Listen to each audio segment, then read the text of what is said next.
Kina-survive kaya ng ilang days dito sa Minecraft Hardcore series na to? Actually, itong game mode settings challenge na to dito sa Minecraft, which is Hardcore, is napakahirap talaga mag-survive kasi marami na-feel dito eh. Even though other Minecraft full survivors like Neko Zenkyu and of course Sam. Sa totoo lang, sila talaga yung mga idol ko dito sa Minecraft. So, like what I said kanina, napakahirap talaga mag-survive dito sa Minecraft Hardcore series na to. Kasi, itong game mode na to is nakalock na talaga, which is di na talaga mababago. Sa oras na mag-spawn ka dito sa world na to at namatay ka, di ka na mabubuhay. Like other game mode na mabubuhay ka.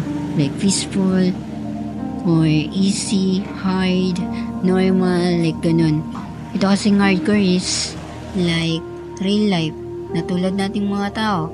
Pag tayo namatay, hindi na rin mabubuhay kailanman. So, nasa day 1 na ako ngayon, and napuputol ako ng mga puno para syempre makapag-upgrade agad ako.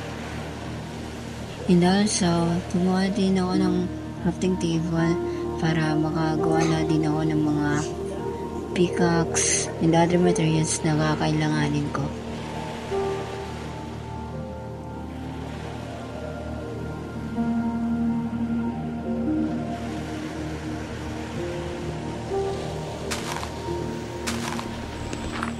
Then, kumuha na din ako ng mga stone for crafting other materials.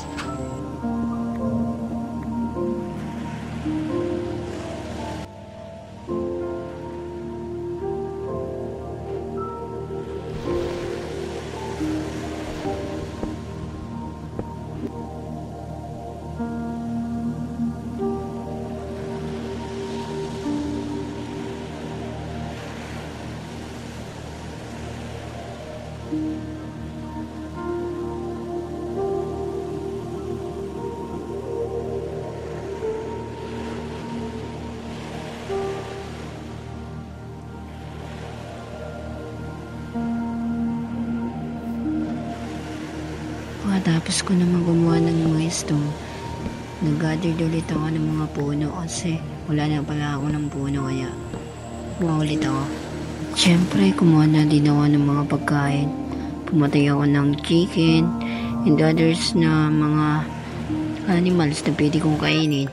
Kaya, yun, nagtipon muna ako ng mga pagkain.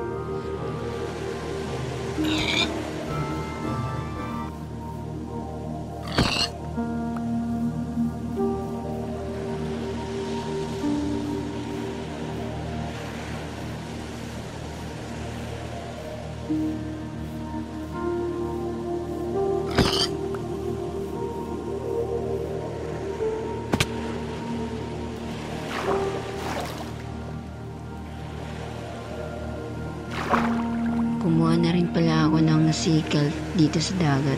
Habang naglalakad kasi ako, nakita ko tong tubig na to na may mga halaman, kaya yun, kumuha na muna ako para may makain muna ako.